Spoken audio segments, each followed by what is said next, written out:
Olá, meus queridos, paz do Senhor a todos. Nós vamos aqui agora para a nossa quarta aula, falando um pouquinho desse propósito da oração, né? E eu quero tratar um pouquinho sobre a questão de por que nós fomos criados, né? Qual que é o propósito da criação, tá? Eu quero ler um texto que está em Atos 17, 23, que diz assim, ó, porque passando eu, vendo vossos santuários, achei também um altar que estava escrito ao Deus desconhecido. Esse, pois, que vós honrais, não o conhecendo, é o que eu vos anuncio. O Deus que fez o mundo, tudo o que nele há, sendo o Senhor dos céus e da terra, não habita em templo feito por mãos de homens, nem tampouco é servido por meio de homens, como se necessitando de alguma coisa, pois ele mesmo é quem dá a todos a vida, a respiração e todas as coisas.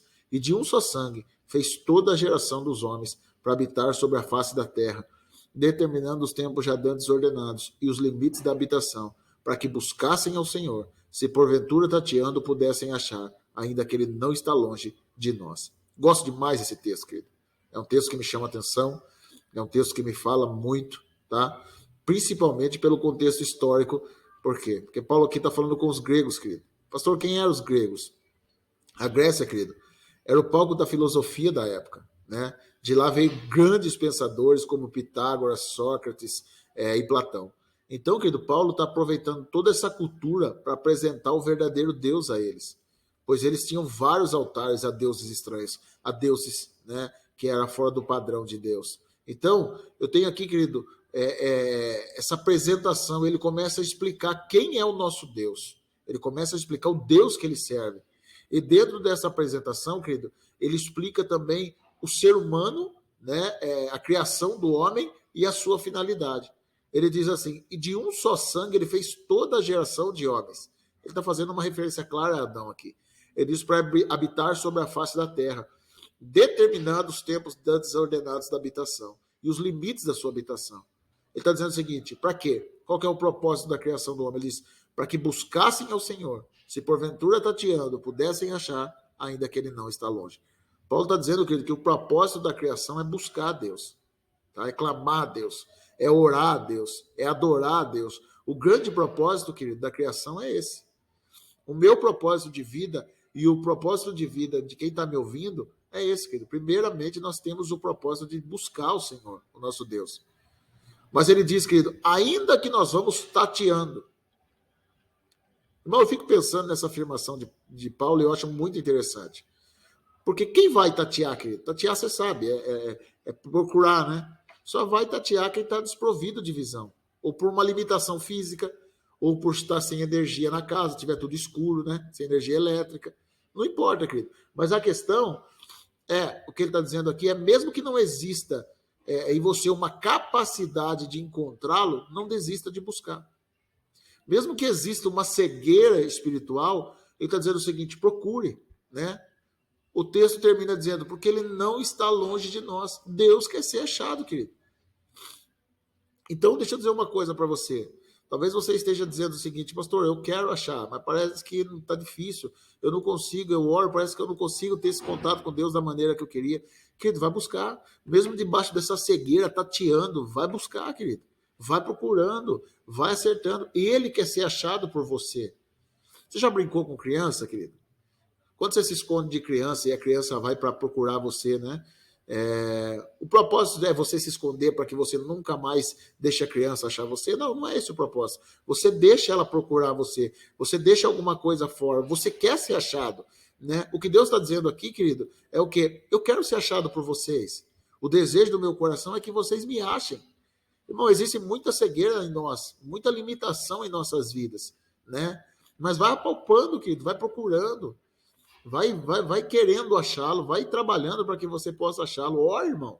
Ore mais, querido. Ore mais, ore mais. Ore até você conseguir encontrá-lo. Diga, Deus, eu quero ter um relacionamento mais profundo com o Senhor.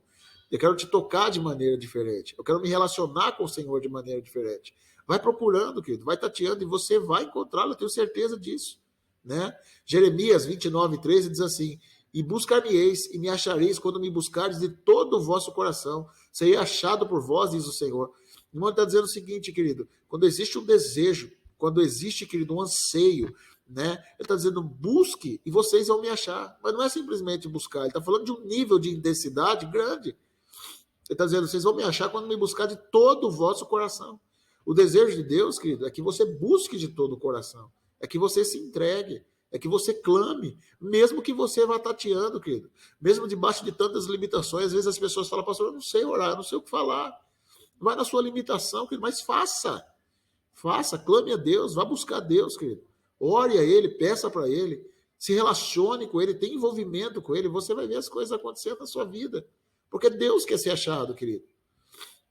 O propósito da criação, Paulo está dizendo o seguinte, é para buscar. De um só sangue ele fez todos os outros homens. Para quê? Ele disse para que buscassem ao Senhor. O plano e o propósito de Deus é que Deus quer se relacionar com você, querido. Deus quer ter contato com você, meu amado. A Bíblia diz que Adão, todo dia, Deus estava lá na viração do dia para falar com Adão e Eva.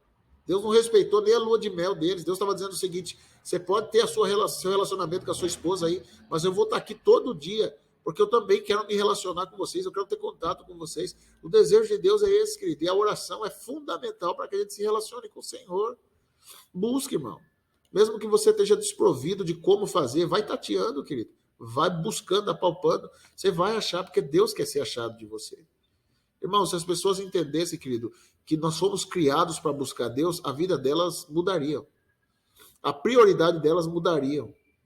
A forma de ver Deus mudaria as coisas. Então a prioridade é Deus. Lucas 10:38 mostra isso. Aquela história de Marta e Maria, você lembra? Aqui mostra a prioridade do que nós devemos buscar, querido, né? Do que realmente importa. A Bíblia diz assim, ó, e aconteceu que, indo eles a caminho, entrou Jesus numa aldeia, e certa mulher, por nome Marta, o recebeu em casa. E tinha essa uma irmã chamada Maria, o qual, assentando-se também aos pés de Jesus, ouvia sua palavra. Estava nos pés de Jesus, querido. O plano de Maria está nos pés de Jesus. Isso fazia toda a diferença. Marta, porém, andava distraída. Irmão, talvez hoje, o que tem acontecido em relação à distração hoje é muito grande. As pessoas, querido, elas perderam o foco. Elas perderam o objetivo de estar com Deus. Elas não clamam mais a Deus como clamavam antes, tá? E a Bíblia diz que ela estava distraída em muitos serviços. Irmãos, a Bíblia diz que aproximando-se, disse, não te dá, que minha irmã que deixe-me de servir só, disse-lhe que me ajude. Ela está dizendo para Jesus, Senhor, manda ela ajudar eu estou aqui trabalhando, estou aqui me esforçando, estou aqui tentando dar o melhor para o Senhor, servir o Senhor, e minha irmã está deixando eu sozinho. E respondeu Jesus, Marta, Marta, estás ansiosa e afadigada com muitas coisas. Eu penso assim, querida, está dizendo o seguinte, você está ansiosa e afadigada. Irmão, o que tem de pessoas ansiosas, querendo resolver um monte de coisa, querendo mexer num monte de coisa, tá, e cansada com isso. Está cansado. Irmão, o que tem de gente cansado com isso, querido, que eles querem resolver as coisas na força do seu braço, eles querem resolver tudo, eles querem mudar situações, eles querem fazer, e esquecem do mais importante. Olha o que Jesus disse, mas uma coisa só é necessária. Qual que é necessária? Buscar o Senhor. É aquilo que Paulo falou em Atenas, querido. A única necessidade que nós temos, querido, eu não estou falando, irmão, necessidade, eu estou falando de coisa que é necessária para a vida. Sem isso aqui não dá. Sem isso aqui não dá. Tem coisas, irmãos, que se faltar, você dá jeito. Tem coisas na vida, querido, que você não conseguir resolver na hora, depois você dá jeito. Mas Deus está dizendo de uma necessidade, querido. Ele está dizendo o seguinte, uma coisa só é necessária. E Maria escolheu a melhor parte, o qual nunca ser-lhe-á tirado. Então, existem alguns fatores aqui, querido, nesse texto que eu acho importante. O trabalho, a dedicação para servir Jesus não substituiu o relacionamento com ele. Tem gente, irmão, que ele trabalha, ele se esforça para poder, né, de alguma forma, fazer a obra de Deus. Eu não estou dizendo que você não precisa fazer a obra de Deus, mas ela não é uma substituição do seu relacionamento com ele, querido. Embora ela estava querendo servir Jesus de alguma forma, mas ela não poderia substituir, né, esse relacionamento com ele.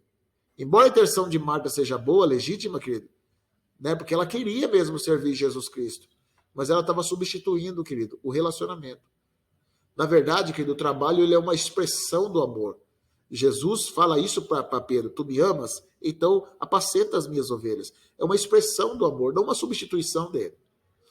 O relacionamento que nós temos com Jesus, que está nos pés dele, de orar, de clamar, de buscar, de adorar, tem que ser o mais importante de tudo. O segundo fator é o que Jesus disse para ela. Você está ansiosa, está afadigada com muitas coisas e uma coisa só é necessária. Irmão, essa é a doença da década. A ansiedade, querido. O que tem de pessoas hoje, irmão, que está com essa questão da ansiedade, crise de ansiedade. Controle das emoções, tudo bagunçado, querido. Né? Não está conseguindo se controlar. Busque a Deus, querido, Ele vai te ajudar em relação aos teus problemas, Ele vai ajudar você em relação, né? Mas a tudo que você tem, tudo que você é. Mas, querido, é importante você prestar atenção. Irmão, às vezes nós estamos sofrendo por coisas que nem aconteceu. Às vezes nós estamos, querido, preocupados com coisas ainda que nem chegaram. E a importância, querido, nossa, é estar nos pés do Senhor. A única coisa que é imprescindível é estar nos pés do Senhor, querido. E hoje as pessoas têm deixado isso, irmão. Uma coisa só é necessária, querido. Então, isso vai mudar a nossa vida. Quando a gente aprender a viver isso, nós vamos viver coisas diferentes. Nós precisamos colocar Deus em primeiro lugar. Outra coisa, querido, quando nós começamos a buscar, a Bíblia diz que a busca traz revelações. Jeremias 33:3, ele diz, clama-me e responder-te-ei. Ele está dizendo o seguinte, se você clamar, eu te respondo. Mas ele não fica só nisso. Ele diz, e anunciar-te-ei coisas grandes e firmes que não sabes. Ele está falando de revelação, irmão. Ele está falando, querido, que se você começar a entrar no propósito de clamor, de busca, né, de entrega, ele não está dizendo que só vai responder, ele está dizendo que ele vai começar a trazer revelação em coisas que você ainda não compreendeu. O plano de Deus é esse, que a gente possa buscar ele. A outra coisa, querido, que eu entendo é que a oração nos leva à vontade de Deus. Né? Eu acredito muito nisso, a oração nos leva à vontade de Deus. Jesus, querido, ele orava muito, nós vamos falar um pouquinho depois sobre, só o livro de Lucas, sobre a questão da oração de Jesus. Mas Jesus orava muito, querido. E nós vemos ele sempre buscando se conduzir na vontade de Deus. Mateus 26:39, quando fala dele, né, naquela situação de angústia, né, que ele estava para ir para a morte, olha o que a Bíblia diz. E adiantando-se um pouco, prostrou-se o seu rosto, orando e dizendo, meu Pai, se possível, passa de mim esse cálice, todavia não seja feita como eu quero, e sim como tu queres. Ele está dizendo o seguinte, Deus, eu tenho uma opinião, eu estou dando minha opinião. Se possível, se eu puder evitar isso aqui, passa de mim esse cálice. Ele está dizendo, nesse formato que está me apresentando, Deus, está difícil. Eu sei que eu vou sofrer. Mas naquele momento ele disse, seja feita a tua vontade e não a minha. Irmão, aqui estava uma guerra de vontade, querido. Existia a vontade humana de Jesus Cristo de não ir para a cruz, irmão. Mas, querido, para ele se submeter à vontade de Deus, para ele entrar naquilo que era a vontade de Deus, ele estava orando. Embora a vontade dele estava dizendo o seguinte, se tiver uma outra opção eu prefiro, mas ele está orando para cumprir a vontade de Deus. Então você quer? Ah, pastor, eu quero saber a vontade de Deus. Tem a vontade de Deus para a minha vida? Tem, querido. Tem, Deus tem uma vontade. A Bíblia diz que a vontade dele é boa, é perfeita e agradável. Deus tem um planejamento para a sua vida. O livro de Salmos vai dizer, querido, que ele tem todos os seus dias escritos no livro antes mesmo que qualquer um deles existisse. Então Deus tem um planejamento de vida para você, querido. Mas para nós entrarmos nesse planejamento, nós precisamos fazer o quê, irmão? Orar. Orar, querido. Cumpra a sua vontade, não a minha, Deus. Porque todo momento, querido, existe um conflito da nossa vontade com a vontade de Deus. A vontade de Jesus não era para a cruz, humanamente falando. Agora ele está orando para cumprir a vontade de Deus. Tiago 4,13 diz assim, atendei agora vocês que dizem, hoje ou amanhã iremos a tal cidade, passaremos um ano, negociaremos, teremos lucros. Vocês não sabem o que sucederá amanhã. O que é a vossa vida? Sois apenas uma neblina que passa com o instante e logo se dissipa. Em vez disso, vocês deveriam dizer, se o Senhor quiser, se nós vivermos, como também faremos isto ou aquilo. Querido, essa frase, se o Senhor quiser, é a oração que nós devemos fazer sempre. Ele está falando continuamente que nós temos que nos render à vontade de Deus, querido. Clamar para que a vontade de Deus se estabeleça na nossa vida. Então, irmão, a oração nos faz chegar a esse propósito da vontade de Deus, querido. Irmão, Jesus sempre orou a vontade do Senhor. Jesus, querido, para cumprir o seu ministério, irmão, ele cumpriu debaixo de uma vida de oração, querido. Quando você lê o livro de Lucas, você entende, irmão, dá até vergonha de ver hoje, querido, como nós temos orado pouco em relação àquilo que é o planejamento e o propósito. Vamos falar um pouquinho sobre a vida de oração de Jesus? Lucas 3:21 diz assim, ó, e aconteceu que como o povo batizava, sendo batizado também Jesus, orando ele, o céu se abriu. A Bíblia diz que quando ele orava, o céu se abriu. Presta atenção nessa frase, querido. O céu se abriu quando ele orava. Lucas 4:40 diz assim, e ao pôr do sol, todos os que tinham enfermos de várias doenças lhe traziam, e impondo-lhe as mãos sobre cada um deles o curava. E também muitos saíam demônios, clamando e dizendo, tu és o Cristo, filho do Deus. E ele, repreendendo, os não deixava falar, pois sabiam que ele era o Cristo. E sendo já dia, saiu e foi para um lugar deserto. E a multidão o procurava e chegou junto dele e detinham para que não se ausentassem deles. A Bíblia está dizendo, querido, que ele foi para um lugar solitário. Ele começou a curar muita gente, trabalhar na vida de muita gente, ajudar a multidão. A multidão está correndo atrás dele, mas ele vai para um lugar solitário. Por que ele foi para um lugar solitário? O que ele foi fazer nesse lugar solitário? Marcos 1,35 vai trazer a resposta. Diz assim, ó, e levantando-se de manhã muito cedo, estando ainda escuro, saiu e foi para o lugar deserto. E ali orava. Jesus, querido, tinha acabado de sair aqui, né, daquele período de 40 dias de oração, de oração e jejum. Né? Ele foi tentado pelo diabo, ele está debaixo de uma busca. O ministério dele está crescendo, está bombando, está desenvolvendo, as coisas estão fluindo, estão acontecendo. Irmão, qualquer um de nós usaria desculpa de eu não tenho tempo para ficar orando tanto, eu vou atender as pessoas. Não era o que ele fazia, querido. A Bíblia diz que ele dava um jeito, ele saía para lugar deserto e ele ia orar. Vamos continuar de Lucas? Lucas 5,15 diz assim, porém a sua fama se propagava ainda mais, e ajuntando-se muita gente para ouvir, e para se pôr, ele curava das suas enfermidades, porém ele se retirava para os desertos, e ali orava. De novo, a Bíblia vai dizer que ele ia para lugares desertos, lugares solitários. Ele ia ficar sozinho com Deus, querido. Jesus, irmão, não estou falando de qualquer um. Jesus buscava ficar sozinho com Deus. Lucas 6,12 diz assim, e aconteceu que naqueles dias subiu ao monte para orar e passou a noite em oração a Deus. E quando já era dia, chamou os seus discípulos e escolheu 12 deles, que também deu o nome de apóstolos. Presta atenção nisso aqui, eu acho fantástico. Primeiro, a Bíblia diz que ele passou a noite orando. Deixa eu perguntar para você, irmão, faz quanto tempo que você não passa uma noite inteira orando, buscando a presença de Deus? Uma noite inteira em comunhão com o Senhor, né? Faz quanto tempo? A segunda coisa que da Bíblia diz que quando ele sai dali, ele vai escolher os seus discípulos. Irmão, ele estava tomando uma decisão muito importante, que era escolher os seus discípulos, os 12 que mudariam a história da nação toda, do mundo inteiro, de gerações para gerações. Irmão, para tomar uma decisão certa dessa, ele estava orando, querido. Então é importante nós compreendermos que Jesus orava e o propósito das nossas vidas precisa ser oração também. Lucas 9,18 diz assim, e aconteceu que estando ele orando em particular, estavam com os seus discípulos e perguntou-lhe dizendo, quem diz a multidão que eu sou? A Bíblia diz que de novo, ele estava orando em particular. Jesus orava muito, querido. Lucas 9,28 diz assim, e aconteceu que quase 8 dias depois dessas palavras, tomou consigo a Pedro, Tiago e João e subiu ao monte a orar. Estando ele orando, transfigurou-se a aparência do seu rosto, e as suas vestes ficaram brancas e muito resplandecentes. Lucas 11,1, e aconteceu que estando eles a orar no certo lugar, quando acabou, lhe disse um dos seus discípulos, Senhor, ensina-nos a orar, como também João ensinou aos seus discípulos. Não, ele orava muito, querido. Você vê a quantidade de oração, né, que Jesus orava, era muita coisa. Eu acredito que isso aqui já está saindo da questão da mera informação. Eu creio que a Bíblia está dando ênfase naquilo que Jesus fazia, querido, porque se ele fez, né, ele não tinha pecado, ele foi um grande homem de Deus, ele fez a diferença nessa terra. Se ele, querido, orava dessa forma, imagine eu e você. Lucas 22:40 diz assim, quando chegou àquele lugar, disse-lhe, orai para que não entreis em tentação, e apartou-se deles, cerca de um tiro de pedra, e pondo de joelhos orava. Então, querido, você vê aqui, Jesus tinha uma vida de oração. Jesus vivia o propósito da oração. Jesus estava em todo o tempo clamando a Deus. É importante, querido, é importante.